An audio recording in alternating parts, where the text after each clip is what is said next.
Di sebuah kampung kecil bernama Sumberrejo yang terletak di lereng bukit dengan sawah hijau membentang, hiduplah seorang wanita tua bernama Mbok Lasmi. Usianya sudah menginjak 74 tahun, namun waktu seolah berlaku lembut padanya. Wajahnya masih memancarkan pesona yang sulit diabaikan. Kulitnya yang sedikit keriput tetap halus. Matanya yang coklat tua berkilau dengan kebijaksanaan, dan senyumnya hangat seperti mentari pagi. Rambutnya, yang kini disanggul rapi dengan beberapa helai uban, masih tebal dan panjang, menambah kesan anggun pada dirinya. Tubuhnya, meski tak lagi muda, masih proporsional, dengan postur yang tegap dari kebiasaan bekerja keras sepanjang hidupnya. Penduduk kampung sering berbisik tentang kecantikannya yang tak biasa, seolah usia hanya angka bagi wanita ini. Mbok Lasmi adalah sosok yang sederhana, namun penuh martabat. Ia selalu mengenakan kebaya sederhana dengan kain batik yang sudah sedikit pudar, namun tetap rapi. Di pasar kampung, ia dikenal sebagai penutur cerita yang baik. Sering menghibur anak-anak dengan dongeng-dongeng tentang petualangan di hutan atau kisah-kisah leluhur. Namun, di balik senyumnya yang ramah, ada luka yang ia simpan rapat. Ia adalah seorang janda, ditinggal suaminya, Pak Mulyo yang meninggal 5 tahun lalu karena sakit jantungan. Kehilangan itu membuatnya kesepian, meski ia tak pernah mengeluh.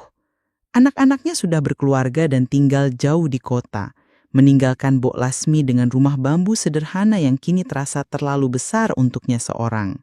Kehidupan di kampung tak lagi mudah bagi Mbok Lasmi. Sawah kecil yang dulu dikelola bersama suaminya, kini disewakan, dan hasilnya tak cukup untuk memenuhi kebutuhan sehari-hari. Dengan tekad yang kuat, ia memutuskan untuk mencari pekerjaan di kota. Ia mendengar dari seorang tetangga tentang keluarga kaya yang membutuhkan pembantu rumah tangga di kota terdekat, Solo. Meski berat meninggalkan kampung yang telah menjadi bagian dari hidupnya, Mbok Lasmi tahu bahwa ia harus bertahan. Dengan sebuah tas kain berisi pakaian sederhana dan kenangan, ia berpamitan dengan tetangga-tetangganya dan berjanji akan kembali suatu hari nanti. Perjalanan dari Sumberrejo ke Solo membutuhkan waktu 3 jam dengan bis tua yang berderit. Ketika tiba di kota, Mbok Lasmi merasa seperti masuk ke dunia lain. Jalan-jalan dipenuhi mobil dan motor yang berlalu lalang. Gedung-gedung tinggi menjulang dan hiruk-pikuk kota membuatnya sedikit kewalahan. Namun, ia tak gentar. Dengan bantuan seorang kenalan, ia diantar ke rumah keluarga Ruslan, majikan barunya. Rumah itu berdiri megah di perumahan elit dengan pagar besi tinggi, taman yang rapi, dan jendela-jendela besar yang memantulkan cahaya matahari. Di rumah itu, Mbok Lasmi mulai hidup barunya sebagai pembantu rumah tangga. Tugasnya meliputi segala hal, menyapu dan mengepel lantai, mencuci pakaian, menyiapkan makanan, hingga merapikan kamar-kamar. Ia bekerja dari pagi hingga malam, hanya beristirahat sejenak untuk makan atau sholat. Meski pekerjaannya berat, Mbok Lasmi menjalaninya dengan penuh dedikasi. Ia percaya bahwa kerja keras adalah cara untuk menghormati hidup yang telah diberikan. Ia juga merasa bahwa bekerja membuatnya tetap kuat dan berguna, meski usianya sudah lanjut. Mbok Lasmi tinggal di kamar kecil di bagian belakang rumah dekat dapur. Kamar itu sederhana, hanya berisi kasur tipis, meja kecil, dan sebuah lemari kayu yang sudah tua. Di sudut kamar, ia menyimpan sebuah foto lama bersama suaminya, yang selalu ia pandangi sebelum tidur. Foto itu adalah pengingat akan hari-hari bahagia di kampung, sekaligus penyemangat untuk terus melangkah. Di sela-sela pekerjaannya, ia kadang menyenandungkan lagu-lagu Jawa yang dulu sering dinyanyikan bersama Pak Mulyo. Suaranya pelan namun merdu, seolah membawa kenangan ke dalam ruangan yang asing. Hidup di kota membuat Mbok Lasmi belajar banyak hal baru. Ia mulai terbiasa dengan mesin cuci, meski awalnya bingung dengan tombol-tombolnya. Ia juga belajar memasak menu-menu modern seperti pasta atau sup krim, meski ia lebih suka menyajikan gudeg atau sambal terasi yang mengingatkannya pada kampung. Meski begitu, ia merasa kesepian di tengah keramaian rumah besar itu. Interaksinya dengan penghuni rumah terbatas, dan ia lebih sering berbicara dengan dirinya sendiri atau dengan tanaman di taman saat menyiramnya. Ruslan, majikan Mbok Lasmi, adalah seorang pria berusia 36 tahun dengan penampilan yang menarik. Tingginya sekitar 175 cm, dengan kulit sawo matang dan rambut hitam yang selalu disisir rapi.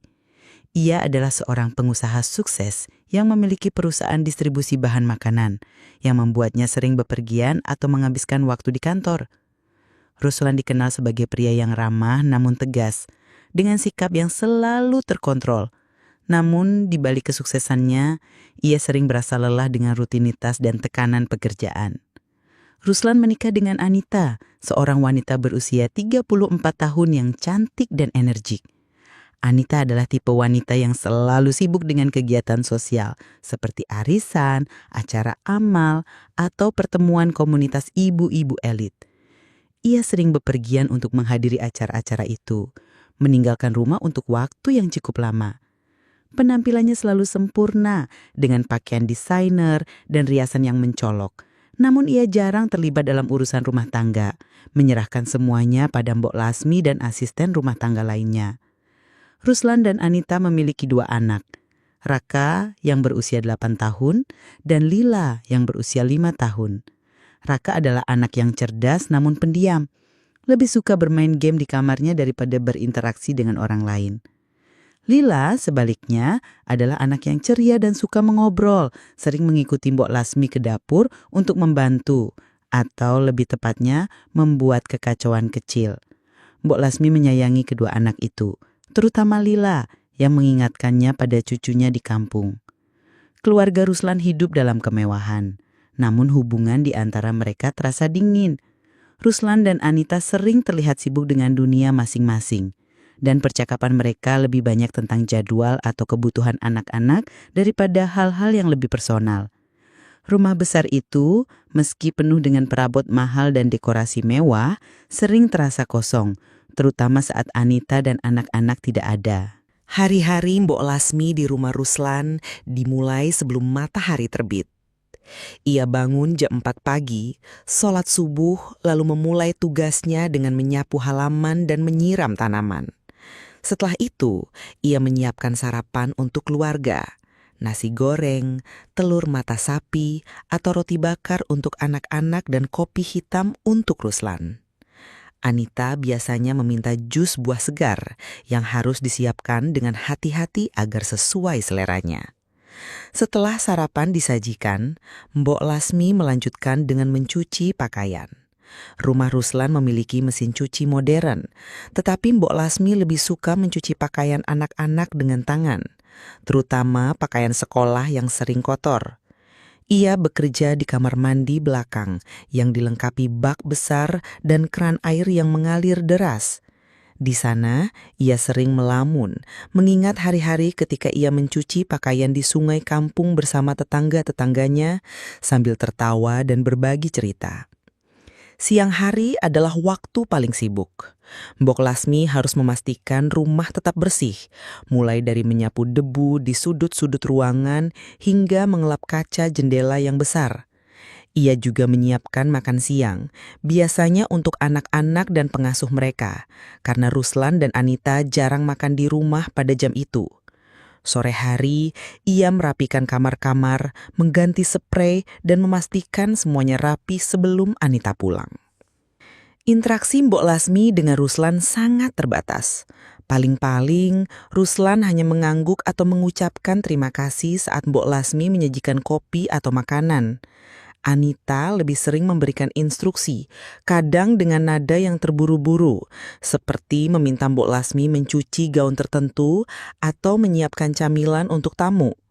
Meski begitu, Mbok Lasmi tidak pernah mengeluh. Ia menjalani tugasnya dengan sabar, menyimpan kerinduannya pada kampung dalam hati. Suatu pagi, rumah Ruslan terasa lebih sepi dari biasanya. Anita membawa Raka dan Lila untuk mengunjungi nenek mereka di Yogyakarta, meninggalkan rumah hanya untuk Ruslan dan Mbok Lasmi. Ruslan yang hari itu tidak pergi ke kantor karena ada rapat daring menghabiskan waktu di ruang kerjanya. Mbok Lasmi seperti biasa melanjutkan tugasnya dengan mencuci pakaian di kamar mandi belakang. Hari itu panas dan kamar mandi yang sempit membuat Mbok Lasmi berkeringat. Setelah selesai mencuci setumpuk pakaian, ia memutuskan untuk membasuh wajah dan tangannya. Air yang sejuk terasa menyegarkan, dan tanpa sadar ia membiarkan air membasahi pakaiannya.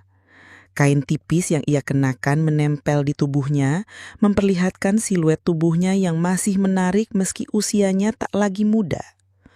Untuk kenyamanan, ia melepas kain luarnya dan hanya mengenakan handuk kecil yang biasa ia gunakan untuk mengelap tangan, yang kini menutupi sebagian tubuhnya.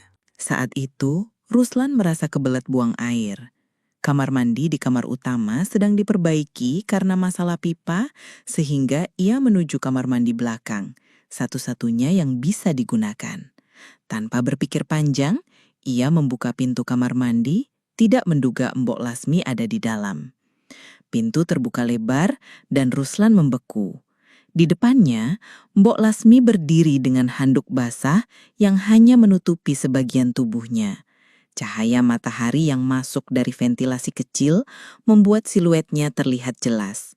Dan untuk sesaat, Ruslan merasa seperti melihat sesuatu yang tak pernah ia bayangkan sebelumnya. Mbok Lasmi tersentak. Dengan cepat, ia menarik handuk untuk menutupi tubuhnya lebih baik, wajahnya memerah karena malu. "Maaf Pak Ga, saya kira tidak ada orang," katanya dengan suara gemetar, buru-buru mengambil kain yang tadi ia lepas. Ruslan, yang masih terpaku, hanya mengangguk kaku. "Bukan salah Mbok," katanya cepat, lalu berbalik dan menutup pintu dengan tergesa. Jantungnya berdegup kencang, bukan hanya karena kejutan, tetapi juga karena gambar Mbok Lasmi yang tiba-tiba terpatri di pikirannya. Mbok Lasmi, di dalam kamar mandi, mencoba menenangkan diri. Ia merasa bersalah karena tidak mengunci pintu, namun juga bingung dengan perasaan aneh yang muncul. Untuk pertama kalinya dalam waktu lama, ia merasa dilihat bukan hanya sebagai pembantu tua, tetapi sebagai seorang wanita. Ia menggelengkan kepala, mencoba mengusir pikiran itu, lalu kembali melanjutkan pekerjaannya dengan hati yang sedikit tak tenang. Kejadian di kamar mandi meninggalkan bekas yang tak terucapkan di benak Ruslan. Ia kembali ke ruang kerjanya, duduk di depan laptop tapi pikirannya melayang. Gambar Mbok Lasmi dengan handuk basah itu terus muncul seperti lukisan yang enggan memudar. Ia mencoba fokus pada laporan keuangan yang harus diselesaikan, namun setiap kali mendengar suara langkah Mbok Lasmi di luar ruangan, jantungnya berdetak lebih kencang. Ruslan bukan pria yang mudah terpikat, namun ada sesuatu pada Mbok Lasmi, pesona yang tak bisa ia jelaskan, campuran antara keanggunan, kerendahan hati, dan kehadiran yang menenangkan. Di dapur, Mbok Lasmi berusaha menormalkan napasnya. Ia menyibukkan diri dengan menggosok panci, meski panci itu sudah berkilau. Wajahnya masih terasa panas karena malu, dan ia memarahi diri sendiri dalam hati. "Mbok Lasmi, sudah tua kok ceroboh begini?" gumamnya. Namun di balik rasa bersalah, ada perasaan kecil yang aneh, seperti bunga yang tiba-tiba mekar di hatinya yang sudah lama kering. Perhatian sekilas dari Ruslan, meski tak sengaja, membuatnya merasa dilihat sebagai wanita, bukan hanya pembantu tua. Ia menggeleng, mencoba mengusir pikiran itu, dan kembali fokus pada pekerjaannya. "Pokoknya, kalau ada apa-apa, bilang saja ya," tambah Ruslan mencoba tersenyum. Mbok Lasmi hanya mengangguk, lalu berbalik ke dapur, jantungnya berdebar tanpa alasan yang jelas. Hari-hari berikutnya, interaksi antara Ruslan dan Mbok Lasmi berubah secara halus. Ruslan mulai lebih sering berada di rumah, mengurangi perjalanan dinasnya dengan alasan ingin fokus pada proyek baru. Ia sering mencuri pandang saat Mbok Lasmi bekerja, ketika ia menyapu teras dengan gerakan yang teratur, atau saat ia menata meja makan dengan penuh perhatian. Ada kelembutan dalam setiap gerakannya yang membuat Ruslan terpesona, meski ia berusaha menyangkal perasaannya. Mbok Lasmi juga merasakan perubahan itu.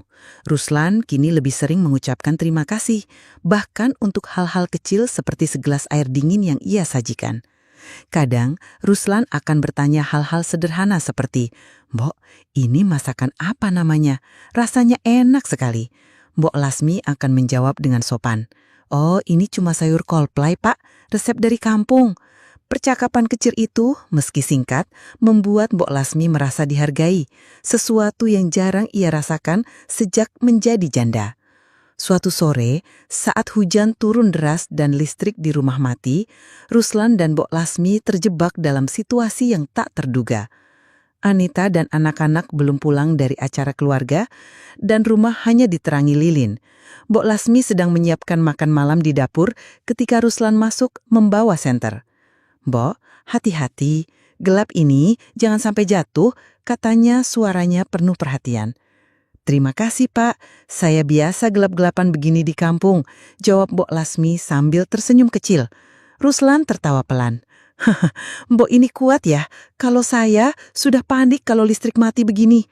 Mereka berbincang lebih lama dari biasanya. Tentang kampung Mbok Lasmi, tentang sawah dan sungai yang kini jarang ia kunjungi. Ruslan mendengar dengan penuh minat. Sesekali bertanya, "Jadi, Mbok dulu suka nyanyi di sawah?" Mbok Lasmi tertawa. "Dulu iya, Pak. Sekarang suara sudah tidak karuan." Percakapan itu membuat mereka lupa waktu, hingga listrik menyala kembali dan mereka tersadar sudah berbicara hampir 1 jam. Ruslan mulai menyadari bahwa perasaannya terhadap Mbok Lasmi bukan sekedar kekaguman. Ia terpesona oleh ketegaran Mbok Lasmi, oleh cerita-ceritanya yang sederhana namun penuh makna, dan oleh kehadirannya yang seolah membawa ketenangan di tengah hidupnya yang penuh tekanan. Ia sering membandingkan Mbok Lasmi dengan Anita, yang meski cantik dan cerdas, sering terasa jauh dan sibuk dengan dunianya sendiri. Mbok Lasmi, dengan segala kesederhanaannya, terasa lebih nyata. Ruslan mulai mencari alasan untuk mendekati Mbok Lasmi. Ia akan meminta tolong hal-hal kecil, seperti memintanya mengambilkan dokumen di ruang kerja atau meminta saran tentang tanaman di taman. "Mbok, ini bunga mawar kok layu. Apa salah rawatnya?" tanyanya suatu hari, meski sebenarnya ia tak terlalu peduli pada tanaman. Mbok Lasmi dengan sabar menjelaskan, "Mungkin kurang air, Pak. Besok saya coba kasih pupuk." Ruslan hanya mengangguk, tapi matanya tak lepas dari wajah Mbok Lasmi yang berseri saat berbicara tentang bunga. Di sisi lain, Ruslan juga merasa bersalah. Ia tahu perasaannya tidak wajar. Mbok Lasmi adalah pembantu rumah tangganya, dan ia adalah pria beristri. Namun setiap kali ia mencoba menjauh, ada dorongan kuat untuk kembali mendekat. Ia mulai bermimpi tentang Mbok Lasmi, tentang senyumnya, tentang bagaimana ia ingin tahu lebih banyak tentang hidupnya. Seminggu kemudian, kesempatan lain muncul. Anita mengajak anak-anak untuk menginap di rumah orang tuanya selama akhir pekan, meninggalkan rumah hanya untuk Ruslan dan Mbok Lasmi. Ruslan pulang kerja lebih awal hari itu. Merasa lelah setelah rapat panjang. Ia menemukan Mbok Lasmi di kamar mandi belakang, baru selesai membersihkan lantai. Pakaiannya gasah di beberapa bagian karena cipratan air, dan kain tipis yang ia kenakan sedikit transparan memperlihatkan siluet tubuhnya. Ruslan yang tadinya ingin mengambil handuk terhenti di pintu. "Mbok, masih sibuk?" tanyanya, mencoba menutupi keterkejutannya. Mbok Lasmi menoleh sedikit tergagap. "Oh, Pak, sudah selesai ini. Mau ke dapur, siapkan makan malam." Ia buru-buru merapikan kainnya, tapi Ruslan sudah terlanjur melihat. "Tidak usah buru-buru, Mbok. Saya cuma mau ambil handuk," kata Ruslan. Tapi ia tidak bergerak dari tempatnya. Ada ketegangan di udara, campuran antara rasa canggung dan sesuatu yang lebih dalam. Mbok Lasmi mengangguk, lalu berjalan melewati Ruslan menuju dapur. Ruslan menatap punggungnya, merasa jantungnya berdetak lebih cepat. Ia tahu ia harus menghentikan pikiran-pikiran itu, tapi tubuhnya seolah tidak menurut. Ia mengambil handuk lalu kembali ke ruang keluarga, berusaha menenangkan diri. Malam itu, setelah makan malam yang sederhana, nasi, ayam goreng dan sayur kolay buatan Mbok Lasmi, Ruslan merasa tubuhnya pegal. Ia duduk di sofa, memegang lehernya yang kaku. Mbok Lasmi yang sedang membersihkan meja makan, memperhatikan gerakan Ruslan. "Pak, lehernya kenapa? Pegal?" Tanyanya, suaranya penuh perhatian. Ruslan mengangguk. Iya mbok, hari ini duduk lama di rapat. Rasanya mau copot ini leher. Mbok Lasmi ragu sejenak lalu berkata, kalau tak mau, saya bisa pijat sedikit. Dulu di kampung, saya sering pijat tetangga yang pegal. Ruslan tersenyum, sedikit terkejut tapi senang. Boleh, Mbok, tapi tidak merepotkan kan? Tidak, Pak, sebentar saja, jawab Mbok Lasmi meski hatinya sedikit gugup. Mbok Lasmi mengambil minyak kayu putih dari kamarnya, lalu kembali ke ruang keluarga. Ruslan sudah duduk di kursi, melepas kemejanya hingga tinggal kaos dalam. Mbok Lasmi mulai memijat pundaknya dengan hati-hati, tangannya yang kuat namun lembut menekan titik-titik yang kaku. Ruslan menutup mata, merasakan setiap sentuhan dengan penuh kesadaran. Mbok, tangannya hebat sekali, katanya, suaranya pelan. Ini enak banget. Mbok Lasmi tersenyum kecil. Biasa saja, Pak, cuma pijat kampung. Tapi serius, Mbok, kalau buka usaha pijat, pasti ramai, canda Ruslan, membuat Mbok Lasmi tertawa pelan. Pijatan berlangsung lebih lama dari yang direncanakan. Tangan Mbok Lasmi bergerak dari pundak ke punggung dan setiap sentuhan terasa seperti membangkitkan sesuatu di dalam Ruslan. Ia merasakan kehangatan yang bukan hanya dari minyak kayu putih, tapi dari kedekatan mereka. Mbok Lasmi juga merasakan hal yang sama. Sentuhan itu terasa lebih dari sekedar tugas, tapi ia tak berani mengakuinya. Malam itu suasana rumah yang sepi, cahaya lampu yang redup, dan kehangatan dari pijatan menciptakan momen yang tak terlupakan. Ruslan menoleh ke arah Mbok Lasmi, matanya penuh dengan perasaan yang sulit diucapkan. Mbok, terima kasih. Ini lebih dari cukup, katanya. Tapi nada suaranya menyiratkan bahwa ia menginginkan lebih. Mbok Lasmi hanya mengangguk, lalu bangkit untuk membersihkan tangannya. Hatinya berdebar kencang. Malam setelah pijatan itu menjadi titik balik bagi Ruslan dan Mbok Lasmi. Suasana intim yang tercipta membuat batas antara majikan dan pembantu memudar. Ruslan yang awalnya hanya terpikat oleh pesona Mbok Lasmi, kini merasakan dorongan yang lebih kuat. Ia duduk di sofa, masih merasakan hangatnya sentuhan Mbok Lasmi dan tanpa sadar berkata, Mbok, duduk sini sebentar, kita ngobrol. Mbok Lasmi yang sedang merapikan botol minyak kayu putih terkejut. Ngobrol, Pak? Sudah malam, saya harus ke dapur. Jawabnya, suaranya ragu. Cuma sebentar, Mbok. Saya cuma ingin tahu, Mbok tidak pernah bosan kerja di sini? Tanya Ruslan, matanya menatap Mbok Lasmi dengan penuh perhatian. Mbok Lasmi akhirnya duduk di kursi di seberang Ruslan, menjaga jarak. Bosan sih tidak, Pak. Tapi kadang kangen kampung, kangen sawah, kangen tetangga, katanya. Suaranya lembut, penuh kerinduan. Ruslan mendengarkan dengan saksama, lalu berkata, Mbok cerita lagi tentang kampung. Saya suka dengar. Percakapan mereka mengalir, dari cerita tentang panen padi hingga kenangan Mbok Lasmi tentang suaminya. Ruslan mendekat, duduk di sisi sofa yang lebih dekat dengan Mbok Lasmi. Mbok, saya kagum sama Mbok. Usia segini masih kuat, masih cantik, katanya. Suaranya hampir berbisik. Mbok Lasmi tersipu, wajahnya memerah. Pak, jangan gitu. Saya sudah tua, mana ada cantik, jawabnya. Mencoba tertawa untuk menyembunyikan kegugupan. Tapi Ruslan tidak mundur. Ia meraih tangan Mbok Lasmi, memegangnya dengan lembut. Saya serius, Mbok. Mbok punya sesuatu yang beda. Sentuhan itu seperti percikan api. Mbok Lasmi ingin menarik tangannya, tapi ada bagian dirinya yang merindukan kehangatan itu. Ruslan terbawa oleh hasrat mendekatkan wajahnya. Mbok, apa salah kalau saya merasa begini? Tanyanya, suaranya penuh emosi. Mbok Lasmi tidak menjawab, hanya menunduk. Tapi ia tidak menolak ketika Ruslan mendekat lebih jauh. Malam itu, di ruang keluarga yang sepi, mereka melangkah ke wilayah yang terlarang, menyerah pada gairah yang telah lama terpendam. Keesokan paginya, Ruslan dan Mbok Lasmi berusaha bertindak seperti biasa, tapi ada ketegangan baru di antara mereka. Ruslan menghampiri Mbok Lasmi di dapur saat ia sedang memotong sayuran. "Mbok, tentang semalam, kita jaga rahasia ya," katanya. Suaranya rendah. Mbok Lasmi mengangguk tanpa menoleh. "Iya Pak, saya tidak akan bilang siapa-siapa," jawabnya. Tangannya sedikit gemetar. Ia merasa bersalah, tahu apa yang mereka lakukan salah, tapi perasaan yang muncul malam itu terlalu kuat untuk diabaikan. "Pak, mungkin kita tidak usah lagi begitu," tambahnya. Suaranya hampir tidak terdengar. Ruslan menghela napas. "Saya tahu Mbok takut. Saya juga. Tapi saya tidak bisa bohong. Saya ingin dekat sama Mbok," katanya, lalu berbalik sebelum Mbok Lasmi bisa menjawab.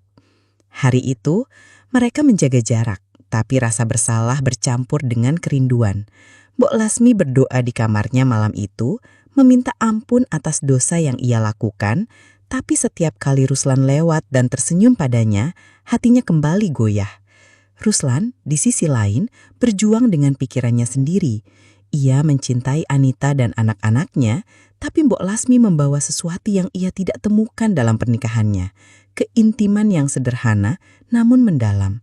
Mereka sepakat untuk tidak membicarakan malam itu lagi, tapi rahasia itu seperti benang tak kasat mata yang mengikat mereka.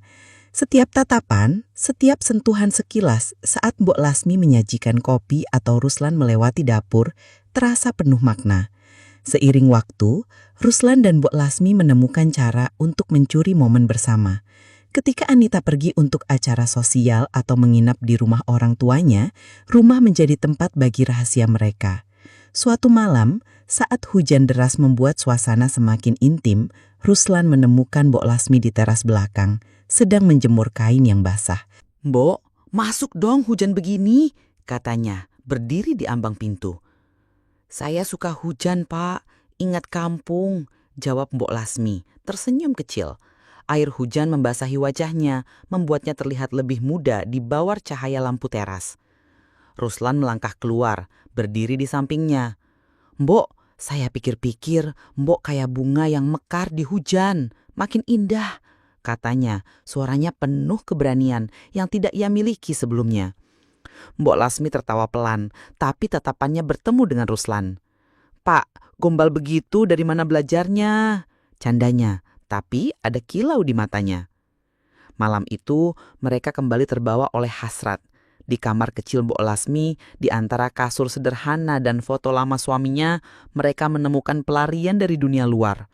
Setiap pertemuan membuat mereka semakin terikat, meski bayang-bayang rasa bersalah selalu mengintai. Mbok Lasmi mulai merasa terpecah. Ia mencintai perhatian Ruslan, tapi tahu hubungan ini tidak punya masa depan. "Pak, kalau Bu Anita tahu, apa yang akan terjadi?" tanyanya suatu malam. Kepalanya bersandar di dada Ruslan. Ruslan diam sejenak, lalu menjawab, "Saya tidak akan biarkan itu terjadi, Mbok. Kita hati-hati." Tapi kata-katanya terdengar lebih seperti harapan daripada kepastian. Hari itu dimulai seperti biasa. Mbok Lasmi bangun pagi, menyiapkan sarapan, dan membersihkan rumah. Anita seharusnya menghadiri acara amal hingga malam, dan anak-anak ikut bersamanya. Ruslan yang pulang lebih awal dari kantor menemukan Mbok Lasmi di kamar utama sedang mengganti sprei. "Mbok, sini," katanya. Suaranya lembut tapi penuh maksud. Mbok Lasmi menoleh, tahu apa yang ada di pikiran Ruslan. "Pak, di sini riskan, nanti kalau ada yang lihat," katanya. Tapi Ruslan sudah mendekat, menariknya ke pelukannya. "Tidak ada yang akan tahu," bisiknya. Mereka terbawa suasana, lupa waktu, lupa resiko. Di kamar utama, tempat yang seharusnya menjadi ranah Anita, mereka menyerah pada gairah. Tapi takdir berkata lain. Anita yang acara amalnya selesai lebih cepat karena pembicara utama membatalkan, memutuskan pulang tanpa memberi kabar. Ia masuk rumah dengan tenang, berpikir untuk mengejutkan Ruslan dengan kehadirannya. Ketika ia membuka pintu kamar utama, dunia seolah berhenti. Anita melihat Ruslan dan Mbok Lasmi dalam posisi yang tak bisa disalahartikan. "Apa ini?" teriaknya, suaranya penuh kemarahan dan keterkejutan. Mbok Lasmi menarik sprei untuk menutupi tubuhnya. Wajahnya pucat. Ruslan bangkit, tergagap. "Anita, dengar dulu. Ini tidak seperti yang kamu pikir." "Tidak seperti yang saya pikir. Kalian diranjang saya!" teriak Anita. Air mata mulai mengalir. "Mbok Lasmi, saya percaya sama kamu. Dan kamu, Ruslan, kamu jijik." Ia berbalik, menutup pintu dengan keras, meninggalkan Ruslan dan Mbok Lasmi dalam keheningan yang mencekik. Malam itu, rumah Ruslan berubah menjadi medan perang emosi. Anita masih gemetar karena syok, mengusir Mbok Lasmi. "Ambil barangmu dan keluar dari rumah ini sekarang," katanya, suaranya dingin meski matanya merah. Mbok Lasmi dengan air mata yang tak terbendung hanya mengangguk. "Maaf Bu, saya salah besar," katanya, suaranya pecah. Ia mengemasi tas kainnya, mengambil foto suaminya, dan meninggalkan rumah tanpa menoleh lagi. Ruslan mencoba menjelaskan kepada Anita, tapi setiap kata terasa kosong. "Anita, saya tahu saya salah, tapi tolong kita bicara," pintanya. Tapi Anita menggeleng. "Kamu hancurkan keluarga kita, Ruslan. Untuk apa? Untuk pembantu tua itu," katanya, nadanya penuh kebencian. Anita mengunci diri di kamar tamu, menolak berbicara lebih lanjut. Mbok Lasmi kembali ke Sumberjo dengan bus malam, duduk di sudut dengan tas di pangkuannya. Kampung yang dulu memberinya kedamaian kini terasa asing. Ia duduk di beranda rumah bambunya, menatap bintang, bertanya-tanya di mana salahnya semua ini dimulai. Rasa bersalah menghantuinya, tapi kenangan tentang Ruslan masih membekas, seperti luka yang tak kunjung sembuh. Ruslan, di sisi lain, menghadapi kehancuran pernikahannya. Anita menolak memaafkan dan anak-anak mulai merasakan ketegangan di rumah. Ia sering memikirkan Mbok Lasmi, bertanya-tanya apakah ia harus mencarinya atau membiarkan semuanya berakhir. Malam itu, ia berdiri di balkon, menatap kota yang terang, tapi merasa lebih gelap dari sebelumnya.